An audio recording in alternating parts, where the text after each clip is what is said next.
오늘 본문은 지난 시간에 이어서 이제 산상수훈 예수님의 말씀 마지막 마무리를 하시면서 예수님이 해주시는 말씀인데 두 번째 시간이죠. 다니엘 기도회 때문에 좀 많이 시간이 좀 간격이 길어져서 조금 생각이 안 나실 수 있는데 앞부분은 좁은 문, 좁은 길에 관련된 거였습니다. 지난 시간에 했던 말씀은 이제 좁은 길과 관련된 거였고 내용상으로 보면 굉장히 다 다른 내용을 말씀하시는 것 같아요. 첫 번째는 좁은 길, 넓은 길. 그리고 두 번째는 오늘 본문 나무를 비유로 들어서 얘기를 하십니다. 아름다운 열매 맺는 좋은 나무와 나쁜 열매를 맺는 나쁜 나무. 그리고 세 번째 비유, 다음 시간에 할 본문인데 집에 대해서, 정확히는 집을 짓는 자에 대해서, 반석 위에 집을 짓는 자와 모래 위에 집을 짓는 자. 이렇게 좀 이분법적으로 예수님께서 이런 느낌이에요. 두 가지를 대조해서 보여주시면서 너네들 어떤 거 선택할래? 선택지를 두 개 주시면서 그런 느낌이죠. 좁은 길 갈래? 넓은 길 갈래? 아름다운 열매를 맺는 좋은 나무가 될래? 나쁜 열매를 맺는 나쁜 열매가 될래? 세 번째, 그 반석 위에 지은 집을 짓는 자가 될래? 모래 위에 집을 짓는 자와 같은 자가 될래? 이렇게 물어보는 것 같아요. 근데 굉장히 우리 다 아시잖아요. 정답이 무엇인지 우리는 다 압니다. 예수님이 지금 산 위에서 제자들에게 말씀을 하시는데 여기 길이 있다. 좁은 길과 넓은 길. 어떤 길로 가야 할까? 좋은 나무, 나쁜 나무, 어떤 나무가 돼야 할까?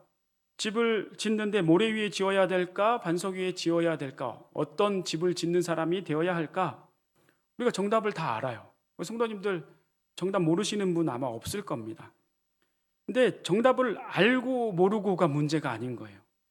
예수님의 말씀을 듣는 그 당시 사람들은 좀 모를 수도 있겠지만 근데 아마도 그 제자들도 예수님의 말씀을 쭉 들으면서 어떤 것이 예수님이 원하시는 답안인지는 대부분 알았을 겁니다. 근데 진짜 문제는 뭐냐면 예수님이 이 두 가지 중에 제시하신 그 정답지가 어떤 건지는 아는데 어떤 건지 아는 그 정답지대로 우리가 삶을 살아내느냐 못하느냐, 이게 굉장히 중요한 문제거든요. 예수님께서 그래서 이 얘기를 하시는 거죠. 결론적인 얘기는 다음 시간에 하겠지만 완전히 다른 것 같은 세 가지 비유를 들어서 얘기를 하시지만 하나님의 자녀들은, 예수님의 제자들은 하나님의 뜻대로 순종하는 길을 따라서, 예수님을 따라서 그 말씀대로 그 길을 순종하며 가야 된다라는 걸 말씀하기 위해서 이 세 가지 비유를 말씀하시는 거예요. 오늘 본문에 좀 집중해서 말씀을 보겠습니다. 오늘 본문 앞부분에 좁은 길에 대해서 말씀을 하시는데 좁은 길이라는 말 자체가 굉장히 쉽지 않다라는 게 느껴지죠.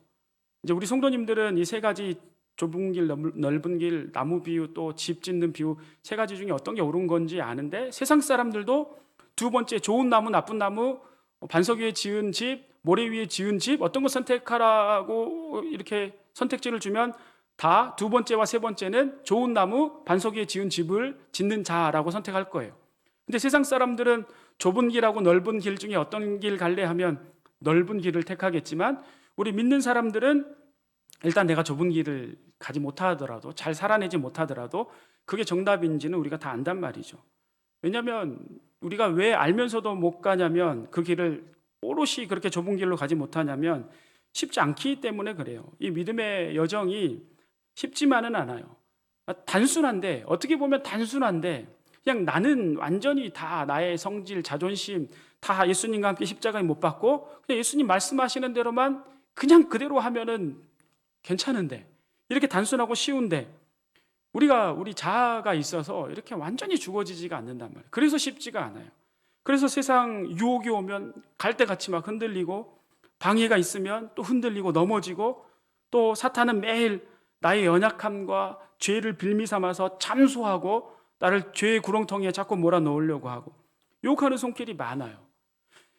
아예 대놓고 우리가 신앙생활을 못하게 하는, 뭐 점쟁이 찾아가봐라, 어디 무당 가보니까 아주 영험하고 잘 해결해 주더라, 뭐 이런 거는 웬만하면 우리 믿는 사람들은 이제 안 넘어가겠죠. 어떤 통계에 가면 성도들도 뭐 굉장히 많은 퍼센티지가 그 무당을 찾아간다는 뭐 그런 통계도 있는데 그거는 뭐 알 수가 없는 일입니다. 제가 생각할 땐 그래도 믿음이 있는 우리 성도님들은 뭐 그런 걸 안 간다고 생각합니다. 그런 유혹에는 차라리 눈에 보여지는 그런 유혹에는 안 넘어가고 참고 견뎌낼 수 있을 거라고 생각이 돼요. 그런 건 좀 쉬운 유혹이라고 생각이 돼요. 근데 더 힘들고 곤란한 유혹과 어려움은 뭐냐면 거짓 선지자들이에요. 그래서 예수님이 말씀하십니다. 15절 본문 말씀. 거짓 선지자들을 삼가라. 양의 옷을 입고 너희에게 나오나 속에는 노락질하는 일이라. 거짓 선지자가 나 거짓 선지자요 하고 오는 게 아니라 이 사람들의 정체는 거의 양의 옷을 입고 굉장히 거룩하고 믿음이 좋은 사람인 것처럼 해서 다가오거든요. 그러니까 우리가 헷갈리고 속아 넘어가게 되고 어렵게 되는 거예요. 근데 이들의 정체가 뭐냐면 이들이 뭐 무속인들, 무당들도 아니고 뭐 다른 종교의 불교의 스님이나 이슬람의 뭐 이맘이나 이런 사람들이 아닌 거예요. 이 사람들의 대다수는 이단이겠죠. 이단, 뭐 신천지나 뭐 구원파나 뭐 통일교나 이단들은 너무 명백하게 지금은 드러났으니까 그런데도 불구하고 넘어가는 분들이 있는 걸 보면 쉽지 않아요. 그것보다도 제가 볼 때 또 많은 우리 목회자들이 이 부분을 생각할 때 이 거짓 선지자의 우리가 거짓 선지자라고 생각하지 않지만 또 우리 역시도 살면서 순간순간 그 유혹에 합리화시키고 넘어가는 것들 어떤 거냐면 작게 생각하는 것들을 말씀에 있어서 교묘하게 변개시키고 왜곡시키고 복음에 물을 타요.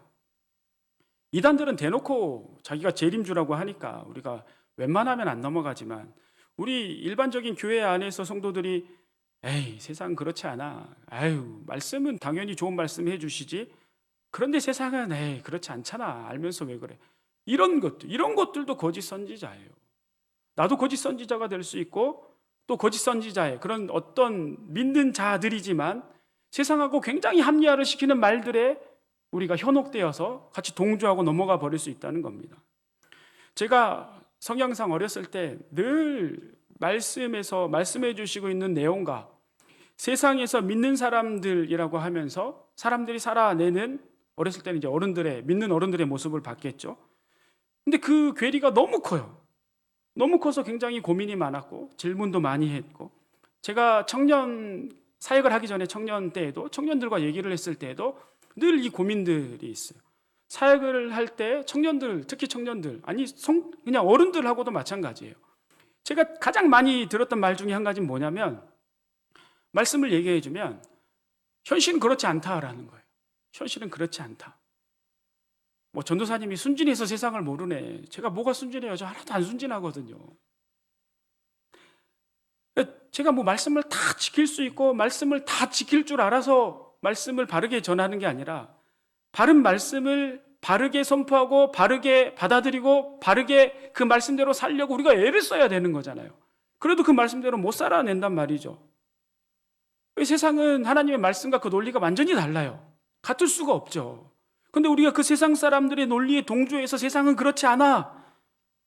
에이 왜 이렇게 적당히 해? 라고 하는 그런 말에 동조하는 것이 바로 거짓 선지자에 동조하는 거예요. 우리가 넘어가는 거예요. 지금도 목회자가 돼서 설교를 하고 굉장히 설교를 하면서 설교자로서 힘든 것 중에 하나가 뭐냐면 뭐 설교 자체가 힘들고 뭐 다 힘들다고 하지만 저의 경우도 마찬가지고 제가 알기로는 많은 목사님들이 설교하시는 목사님들이 힘들다고 하는 것 중에 이 부분을 가장 힘들어하는데 뭐냐면 제가 이 말씀대로 살아내질 못하잖아요. 다 그렇게 살아내고 싶은데 삶 속에서 그래서 살아내지 못해요. 그런데 말씀을 전할 때는 그 말씀 있는 그대로 전해야 돼요. 어떤 말씀은 막 피하고 싶죠. 이거는 내가 막 걸리니까 말씀 안 하고 싶어요. 아니면 좀 이렇게 두루뭉실 넘어가고 싶고 마귀가 참소를 해요. 에이 너도 말씀 못 지키면서 너가 이런 말씀을 전할 자격이 돼? 막 귀에서 막 참소를 해요. 거기에 넘어가면 안 되는 거죠. 물론 제가 어떻게든 말씀대로 살아내야죠. 삶으로 설교를 해야 되겠죠. 근데 못하는 부분들이 있어요. 저도 성화의 과정에 있고 성도님들도 마찬가지예요. 이 말씀에 대해서 우리가 현실은 그렇지 않다라고 합리화해서 거기에 넘어가 버리는 것도 문제고 혹은 우리가 죄를 지어서 이 말씀대로 못 살아 하고 죄의 구렁텅이에 빠져서 마귀의 참소에 넘어가는 것도 문제예요. 우리가 하나님의 말씀을 믿는다면 우리가 다 완전히 완벽하게 한순간 해낼 수는 없을지라도 이 현실 사회와 말씀에서 말하는 이 말씀의 진리가 진짜 말씀의 진리고 능력이 있고 우리의 심령 골수를 찌르고 우리 가운데서 역사하시는 언약 있는 말씀이라고 믿는다면 현실하고 달라라고 말할 게 아니라 내가 비록 과거에는 이 말씀대로 못 살아냈지만 또 앞으로도 나의 연약함 때문에 또 넘어질지도 모르지만 내가 이 말씀을 믿고 이 말씀을 믿기 때문에 이 말씀대로 내가 살아내리라 결단하고 말씀대로 살려고 애를 써야 되는 것이죠. 죄송하지만 대부분의 사람들은 때론 저도 그랬고요. 세상이 그렇지 않은데 뭐 다 그런데 뭐 다 교회 성도님들도 다 그런 목사님도 그런데 뭐 장로님도 그런데 뭐 내가 부목사인 내가 전도사인 내가 우리가 이러고 있다라는 거예요. 그렇기 때문에 예수님께서 말씀하시는 거죠. 이런 말에 우리는 쉽게 동조하고 동화돼서 그냥 신앙생활 그렇게 사는 거예요. 이게 좁은 길을 가는 하나님의 백성이요 예수님의 제자라고 할 수가 없는 겁니다. 그래서 오늘 이제 비유로 예수님이 말씀을 해주십니다. 나무 비유를 하시는데 겉보기에는 이 좁은 길로 가는 게 쉽지 않기 때문에 하나님의 자녀로 사는 게 단순하고 쉬울 수 있는데 내가 내 자아가 죽어지지 않았을 때는 쉽지 않기 때문에 유혹도 많기 때문에 사탄이 참수하고 유혹하기 때문에 쉽지 않은 게 또 분명해요. 그래서 우리를 유혹하는 이 거짓 선지자에 대해서 분별하는 방법을 가르쳐 주시는 말씀으로 오늘 본문 말씀이 이렇게 표면적으로 보여집니다. 그래서 이와 관련해서 오늘 본문을 설교할 때는 많은 분들이 이 거짓 선지자를 분별하는 방법으로 이 본문 말씀을 설교를 해주십니다. 우리가 올바로 신앙생활 하기에는 굉장히 우리의 걸림돌이 되어 이런 유혹이 말씀을 합리화하는 게 그래서 이런 거짓 선지자를 분별하는 것은 굉장히 중요합니다. 16절에서 20절 말씀 우리가 읽었지만 다시 한번 보겠습니다. 그들의 열매로 그들을 알지니 가시나무에서 포도를 또는 엉겅퀴에서 무화과를 따겠느냐. 이와 같이 좋은 나무마다 아름다운 열매를 맺고 못된 나무가 나쁜 열매를 맺나니 좋은 나무가 나쁜 열매를 맺을 수 없고 못된 나무가 아름다운 열매를 맺을 수 없느니라. 아름다운 열매를 맺지 아니하는 나무마다 찍혀 불에 던져지느니라. 이러므로 그들의 열매로 그들을 알리라. 결론적으로 거짓 선지자를 분별하는 방법은 열매로 알 것이라고 말씀을 예수님이 해주세요. 그러니까 아무리 그럴듯해도 양의 옷을 입고 오고 진리로 위장하고 오고 막 거룩한 것처럼 와도 우리는 순간 속을 수는 있는데 결국에는 드러나게 되어 있다는 거죠. 열매를 보고. 그러니까 바로 지금은 막 능력이 나타나고 기적이 나타나서 막 엄청난 그게 진리인 것처럼 보일지라도 JMS가 실제 막 그런 능력이 나타났다잖아요. 그 사람이 진짜 재림 예수예요? 아니에요. 성경에 보면 이 악한 영들이 하나님을 흉내내서 영적인 존재니까 조금 기적같이 보이는 일들을 행하는 부분들이 있어요. 근데 그걸 보고 우리가 진리다, 하나님이다, 힐링이 된다, 평안함을 주신다 이 단에게 넘어가는 거거든요.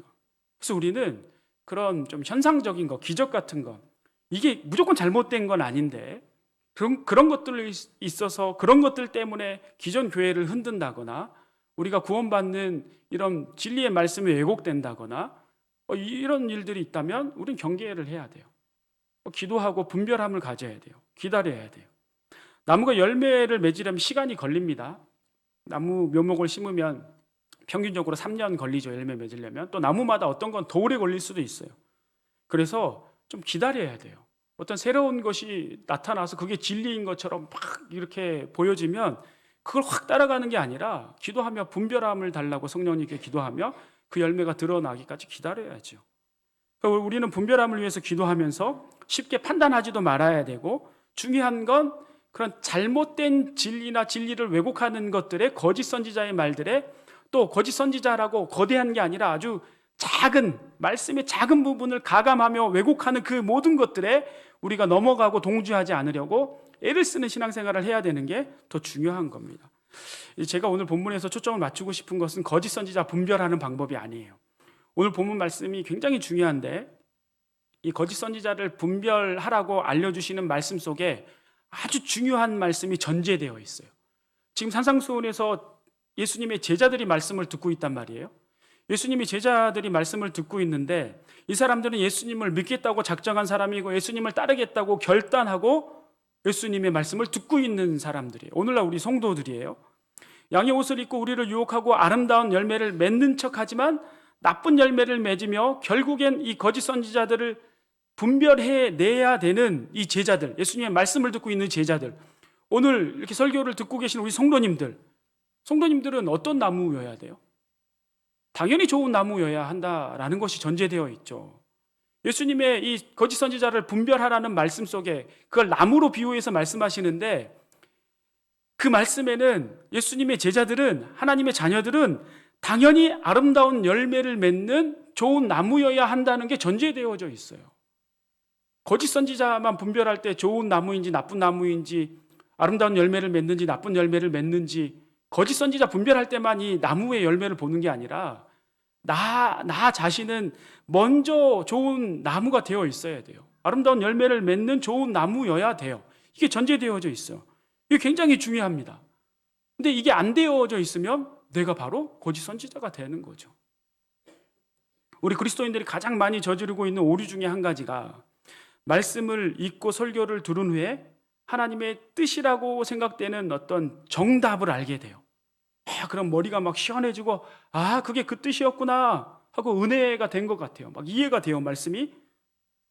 그게 단데, 그러면 그 말씀이 내 것이 된 것으로 착각해요. 내가 그 말씀과 관계되어 사는 것처럼 여겨버려요. 이거는 그냥 아는 것이지, 진짜 중요한 건 그렇게 깨닫게 되고 알게 되고 하나님의 말씀이 깨달아지면 그 말씀대로 살아내야 되거든요. 근데 교회 안에서만 말씀을 듣고, 아니면 혹은 말씀을 보시면서 성령 하나님이 주시는 지혜로 말씀이 깨달아졌을 때 깨달아진 말씀대로 살아내야 되는데, 삶에서의 살아내는 어떤 적용이나 순종은 없어요. 그냥 여기서 머리로만 듣고 시원하게 이해되고 깨달아진 게 다예요. 근데 우리는 그게 믿음이 커졌다고 생각하고 믿음이 좋아졌다고 생각하고 말씀대로 살고 있다고 생각해요. 굉장히 큰 오류죠. 그 말씀대로 살아내지 못하면서 그 말씀을 듣고 옳다고 생각되면, 맞다고 생각되면 그 정보만 알고 있는 건데 내가 그 말씀과 관계되어서 신앙생활하고 있다고 착각한다라는 거예요. 믿음은 관념이나 이론적 지식이나 머리로 하는 게 아닙니다. 말씀을 하나라도, 그 말씀을 내가 듣고 믿고 그 말씀대로 삶에서 적용해서 순종하고 살아내는 게 굉장히 중요한 문제입니다. 내가 100만 가지 말씀을 아는데 한 가지도 순종하지 못한다면 무슨 소용이 있겠습니까? 근데 내가 아는 말씀은 한 가지, 두 가지인데 그 한 가지, 두 가지라도 삶에서 충실하게 순종하는 자가 하나님 보시기에 아주 충성된 하나님의 자녀이고 제자들이겠죠. 예수님의 말씀에 의하면 예수님의 제자들은, 오늘의 성도님들은 좋은 나무가 되어서 아름다운 열매를 맺어야 됩니다. 그렇다면 여기서 말하는 열매가 무엇일까요? 열매는 드러나 보여지는 것일 텐데 너무 많습니다. 실제로는 여기서 말하는 열매는 굉장히 많아요. 우리가 성경에서 말하는 성령의 9가지 열매일 수도 있고, 그런데 성령의 9가지 열매도 조금은 이렇게 명확하게 드러나는 구체적인 열매는 아니죠. 우리가 그렇게 성령 하나님의 인도함대로 살아냈을 때 맺어질 수 있는 어떤 열매의 경로를 말하는 거지, 실제적인 삶에서의 열매는 굉장히 무궁무진하게 많은 구체적인 사례가 있을 수 있어요. 어떤 열매, 어떤 모습의 열매, 어떤 상황의 열매냐가 중요한 게 아니에요. 이 열매 얘기에서 진짜 중요한 것은 우리가 하나님의 자녀로 열매를 맺기 위해서는 어떻게 해야 되는가가 굉장히 중요합니다. 예수님께서 산상수훈을 통해서 이미 다 말씀해 주셨어요. 어떤 마음가짐으로 하나님의 자녀로 살 것인가? 심령이 가난하게 애통하면서 온유하게 의에 줄이고 목마른 자로, 긍휼히 여기는 자로, 마음이 청결한 자로, 합병케 하는 자로, 의를 위하여 박해를 받을지라도 하나님을 바라보고 충성되게 사는 그러한 마음으로, 실제 그런 믿는 믿음을 가지고, 이어서 팔복 이후에 예수님이 쭉 말씀하시잖아요. 어떤 죄는 짓지 말고, 어떻게 하지 말고, 형제에게는 어떻게 해야 되고, 간음에 대해서는 생각만, 음란한 생각을 품어도 간음이고, 쭉 얘기하시잖아요. 그런 말씀대로 살아내는 거죠. 성도님들이 다 좋은 나무이고 또 아름다운 열매를 맺고 사는 성도님들이어야 하죠. 예수님께서 어떻게 살아야 할지를 말씀해 주셨어요. 그 말씀대로 지금 살아내고 있다고 생각을 합니다. 근데 어떤 생각이 드십니까, 성도님들? 지금 좋은 나무이시고, 좋은 나무는 아름다운 열매를 맺어야 되잖아요. 아름다운 열매만 맺고 살고 계신가요? 나의 스스로 반문을 해보면 우리 이렇게 대답할 것 같아요. 좋은 나무이고 싶고 또 좋은 나무인 것 같긴 한데, 그런데 열매를 보니까 또 아름다운 열매도 맺고 있을 때도 있는데 아닐 때도 있는 것 같기도 하고, 말이 안 맞잖아요. 모순이잖아요. 좋은 나무면 좋은 열매, 아름다운 열매만 맺어야 될 거 아니에요. 우리는 좋은 나무이기를 원하고 또 좋은 나무라고 생각해요. 그럼 아름다운 열매만, 그 좋은 나무에서 열리는 열매만 맺어야 되는데, 솔직히 돌아보면 안 좋은 열매도 맺을 때가 있단 말이에요, 삶에서. 이거 어떻게 된 거냐는 거죠. 감나무가 감나무만 열어야지, 감나무가 막 고추가 열려서는 안 되잖아요. 감나무에 막 사과가 열리면 안 되잖아요. 근데 우리의 삶은 지금 그런 모습이라는 거죠. 왜 그럴까요? 왜? 좋은 나무면 항상 좋은 열매, 아름다운 열매만 맺어야 되는데, 왜 우리의 신앙에서 우리는 좋은 나무라고 생각되는데 좋은 열매만 맺혀지는 게 아니라 그렇지 않은 열매도 자꾸 맺어지는 걸까? 좋은 나무로 우리가 살지 못해서 그래요. 그럼 우리가 어떻게 좋은 나무가 될 수 있나를 또 우리가 봐야 돼요. 사실 우리는 우리 자체로는 좋은 나무가 절대 될 수 없습니다. 우리 자신이 스스로는 좋은 나무가 될 수 없어요. 절대 변하지 않는 좋은 나무로 아름다운 열매만 맺게 하는 좋은 나무가 있죠. 예수님. 요한복음 15장에 나는 참 포도나무여 내 아버지는 농부라. 그 예수님이 바로 좋은 나무이시고 그 좋은 나무의 본체이시고, 그래서 그 좋은 나무의 본체 되시는 그 예수님에게 딱 붙어서 그 가지가 되어 있을 때 우리는 좋은 나무의 일부로 좋은 나무가 되는 거죠. 그때 좋은 열매, 아름다운 열매를 맺을 수 있는 겁니다. 요한복음 15장 4절 말씀 보겠습니다. 같이 읽겠습니다. 시작. 내 안에 거하라 나도 너희 안에 거하리라. 가지가 포도나무에 붙어있지 아니하면 스스로 열매를 맺을 수 없음같이 너희도 내 안에 있지 아니하면 그러하리라. 여기에 답이 있죠. 그 예수님이 비유로 말씀하신 마태복음 7장에 좋은 나무가 아름다운 열매를 맺으려면 어떻게 해야 되는지 요한복음에 답이 있어요.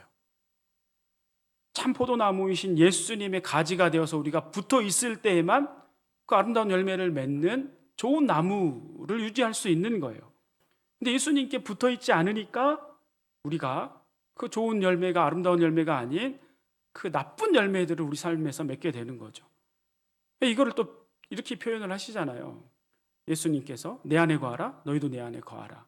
이 부분은 사실 다니엘 기도회 때 유기성 목사님이 말씀을 해주셨죠. 지난주 토요일에 굉장히 자세히 말씀을 해주셨어요. 그래서 혹시 대부분 여기 계신 분들은 참여하신 것 같은데 혹시 못 보신 분들은 다시 한번 유기성 목사님 말씀을 들으시면 좋을 것 같습니다.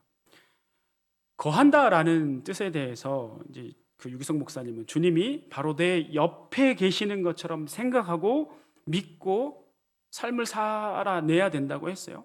주님 여기서 보고 있는데 잘못된 짓, 하나님께서 불법이다라고 말하는 것들을 우리가 할 수 있냐라는 거죠. 실제 예수님이 옆에 계시는 것처럼 살아야 된다라고 유기성 목사님이 이제 말씀을 하셨는데, 좀 더 제가 다르게 좀 풀어서 설명을 해보면 주님과의 나의 관계를 말해요. 주님 안에 거하라, 주님이 내 안에 거하라. 이 말은 부부관계를 생각해 보십시오. 부부관계를 제 아내랑 제가 헌금을 하는데 같은 마음으로 헌금을 해야 되겠죠. 아내는 10만 원 하고 싶은데 제가 10,000원만 해. 이걸로 싸워서 이게 되겠습니까? 어떤 일을 진행하는데 같이 의논을 해서 마음을 하나로 해서 어떤 일들을 진행해야 되겠죠. 서로 누군가를 속이면 안 되잖아요. 부부간에 속이면 서로 신뢰가 무너지는 거고, 그러다 보면 의처증, 우부증이 되는 거고, 하나가 될 수 없어요. 부부가. 왜 성경에서 부부관계를 중요하게 여기는, 왜 성경에서 이 부부관계를 예수님을 신랑으로 교회를 신부로 얘기하는지 우리가 생각을 해야 돼요. 주님과 교회, 주님과 나와의 관계가 굉장히 중요하기 때문에 그래요. 마치 부부처럼 주님과 나의 관계가 밀접하게 연결되어 있어야 돼요. 그래서 주님은 나에 대해서 다 아시죠. 어디 숨어서 몰래 하는 짓도 다 아시죠. 내 속마음도 다 알고 계세요. 근데 문제는 나는 주님이 모를 거라 생각하고 마음대로 사는 게 문제인 거예요. 주님이 다 아실 거라는 걸 나도 알고 주님도 알고 그렇게 서로 아는 관계에서 삶을 살아내야 되는 게 굉장히 중요한 겁니다. 주님과 합한 마음으로, 같은 마음으로 주님이 알려주시는 말씀대로 순종하는 것, 그게 바로 내가 주님 안에, 주님이 내 안에 계시는 삶이에요. 그런 삶을 살 때 열매를 맺을 수 있는 겁니다. 아름다운 열매를 맺을 수 있는 겁니다. 예수님이 동행하시고 함께 하시는데 어떻게 입에서 뭐 쌍욕이 나오고 저주하는 소리가 나오고 그런 악행이 나오고 거짓 행위가 나올 수가 있겠습니까? 순간적으로는 이 육체에 아직 죽지 못한, 아직 영화되지 못한 이 육체가 있어서 순간적인 실수는 나올 수 있다고 우리가 다 인정할 수 있어요. 그런데 어떻게 그게 반복적으로 그런 악한 말들이, 악한 행위가, 저주가 나올 수가 있겠어요? 예수님이 함께 하시는데. 말이 안 되는 거죠. 개인적으로는 나의 삶의 변화 하나하나가 열매일 수 있습니다. 예수님과 동행하는 삶을 살 때, 주님의 말씀대로 순종하며 살 때 우리의 인생이 한 번에 짠하고 변하진 않아도 하나하나씩 변하게 돼요. 왜냐하면 내 스스로가 하나님의 말씀을 보고 한 말씀 한 말씀 잘 안 됐던 것, 뭐 한 가지 고치는데 굉장히 오랜 시간이 걸릴 수 있겠죠. 근데 내가 주님이 옆에서 보고 계시고 함께 하시기 때문에 그 주님을 바라보며 나는 할 수 없지만 주님께서 능력을 주셔서 할 수 있다는 믿음을 가지고 나의 잘못된 모습들, 하나님 보실 때 불법적인 모습들을 하나하나 고쳐 나갈 수 있는 겁니다. 개인적으로는 막 거대한 어떤 결과물이 열매가 아니고요, 개인적으로는 나의 삶의 변화가 있을 때 그게 바로 아름다운 열매가 되는 거예요. 이 개인적인 열매가 정말 중요합니다. 이 개인적인 삶의 변화가 없으면 그 다른 열매는 더 이상 있을 수가 없어요. 나의 개인적인 열매는 엉망인데 다른 눈에 보여주는 어떤 결과물들, 아주 큰 결과물들, 그 열매가 주님이 주신 은혜다 하고 열매라고 할 수 있을까요? 그럼 말이 안 되는 거예요. 주님께로부터 온 열매가 아닌 거죠. 나무이신 에너지의 공급 처인 그 나무에 내가 딱 붙어서 그 에너지를 공급받고, 이 얘기는 다시 말하면 성령 하나님이 조명하여 주시고 말씀해 주시는 그 말씀의 길로만 내가 순종하고 나아갈 때, 그 예수님과 함께 동행하고 나아갈 때 나의 삶의 변화도 있게 되고, 그 삶의 변화가 하나하나의 작은 열매가 되어서 그게 쌓이고 쌓이면, 또 이게 문제가, 참 얘기는 안 하려고 했는데, 문제가 해결되고 막혔던 돈줄이 뚫리고 아파트가 당첨되고 이런 게 열매가 아니에요. 이런 게 감사의 내용은 될 수는 있어요. 감사의 내용은 분명히 될 수 있는데 이게 열매가 아니에요. 기도의 열매가 아니에요. 예수님과 동행함으로 내 마음이 변하고 내 삶의 목적과 목표가 변하고, 궁극적으로는 그렇게 하나님의 자녀로 그리스도의 제자로서의 삶을 살아나가면, 더 나아가서는 어떤 일이 일어나냐면 나를 통해 하나님의 영광이 드러나고 하나님의 살아계심이 믿지 않는 자들을 통해서 비춰지게 되고, 어두웠던 세상에 빛을 발하게 되고, 그러면 저 어두움 속에 갇혀있던 영혼들이 나를 축복의 통로로 사용하시는 주님의 역사하심으로 말미암아 그 한 영혼이 죽게 돌아오는 놀라운 아름다운 열매가 맺어지는 거예요. 근데 이렇게 아름다운 열매가 맺어지기까지는 나의 삶의 변화, 작은 변화 하나하나의 열매들이 있어야 돼요. 그렇게 하기 위해서는 우리 주님이 나와 동행하며 내가 주님 안에, 주님이 내 안에 거하는 삶이 있어야 돼요. 그런데 이렇게 주님이 내 안에, 내가 주님 안에, 주님과 동행하는 삶이 없으면 주님께서 나중에 뭐라고 하시냐면, 오늘 본문 말씀 21절에서 23절까지 말씀 보겠습니다. 나더러 주여 주여 하는 자마다 다 천국에 들어갈 것이 아니요 다만 하늘에 계신 내 아버지의 뜻대로 행하는 자라야 들어가리라. 그날에 많은 사람이 나더러 이르되 주여 주여 우리가 주의 이름으로 선지자 노릇하며 주의 이름으로 귀신을 쫓아내며 주의 이름으로 많은 권능을 행하지 아니하였나이까 하리니, 그때 내가 그들에게 밝히 말하되 내가 너희를 도무지 알지 못하니 불법을 행하는 자들아 내게서 떠나가라 하리라. 이 말씀에 해당되는 사람들은 거짓 선지자들, 이단들이 대상이 되겠죠. 근데 어떤 면에서는 이런 분들도 해당됩니다. 신앙생활 잘 하고 있고 신앙생활 열심히 한다고 생각되지만 사실은 예수님의 마음과 동떨어진 자기 생각대로 자기 중심적으로 신앙생활을 하면서 그저 열심히 한만 있는 어떤 성도들에게 하시는 말씀일 수 있어요.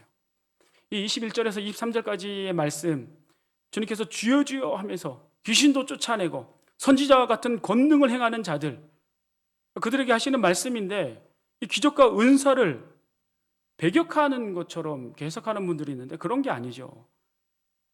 이런 게 필요할 때도 있습니다. 근데 이게 이제 진리는 아니지만, 교회에서 이럴 정도로 열심히 하나님 일 하는 사람일지라도 하나님의 뜻과 상관없이 나의 뜻대로 교만해져서 자기 중심적으로 그렇게 사는 사람들, 예수님께 붙어서 성령님이 조명해 주시는 대로 말씀대로가 아니라 내 마음대로 사는 사람, 내 마음, 하나님 일을 해도 내 마음대로 내 고집대로만 하는 사람들에게 하시는 말씀입니다. 초신자가 막 주야 하고 열심으로 하나요? 이제 막 새신자 교회 처음 믿는 분이 오셔서 막 주야 하고 막 귀신도 쫓아내고 막 권능이 나타나요? 초신자들 그렇게 안 하잖아요. 열심히 믿는데 그 마음에 주님이 없는 사람들이에요. 열심히 일을 많이 하는데 주님 뜻대로가 아니라 내 뜻대로 행하는 자들이에요. 이런 자들이 이 말씀을 듣는 거죠. 근데 이게 무조건 이런 사람들을 책망하려고 예수님께서 하시는 말씀이 아니에요. 교회 안에 오래되고 열심히 하는 성도들 중에 예수님의 마음을 모르고 예수님과 동행하지 않아서 하나님 뜻과는 상관없는 열매를 맺고 있는 열심만 있는 자들을 보고 우리 주님께서 안타깝게 책망하시는 말씀이죠. 안타깝잖아요. 열심히 하는데 하나님의 뜻하고는 전혀 달라요. 우리가 신앙생활에서 열심히 함도 부지런히 함도 분명히 있어야 됩니다. 게으르면 안 됩니다. 권능도 있어야 되고 때로는 치유와 회복의 은혜도 필요할 때가 있습니다. 우리가 지치고 쓰러질 때가 있잖아요. 그러면 치유와 회복의 은혜도 필요할 때가 있어요. 그런데 그 모든 어떤 것보다도 우리가 앞서서 먼저 해야 되고 유지해야 되는 신앙의 기초고 신앙의 기조가 돼야 되는 건 뭐냐면 좋은 나무가 돼야 돼요. 좋은 나무가 되려면 내 스스로는 안 되니까 참 포도나무이신 좋은 나무이신 예수님의 가지가 돼서 꼭 붙어 있는 겁니다. 예수님에게 붙어 있다라는 것은 실제 예수님이 나와 동행하심을 믿고 그 동행하는 예수님을 따라서 예수님이 보고 있다라는 그 생각을 가지고 삶을 살아내면서 산상수훈에서 말씀해 주시는 말씀대로 그 말씀 한 가지 한 가지를 내가 순종하며 살아내는 겁니다. 그것이 바로 아름다운 열매를 맺는 유일한 방법입니다. 사랑하는 성도님들, 우리가 다 그리스도의 제자 아닙니까? 주님과 동행하며 주님의 말씀대로 순종하여서 내 삶이 변화되는 아름다운 열매들, 또 많은 이 세상의 저 어둠 속에 있는 저 영혼들을 구원의 길로 이르도록 축복의 통로로 사용되어지는, 그래서 많은 열매들을 풍성하게 맺는 우리 성도님들 되시기를 축원하고 축복합니다.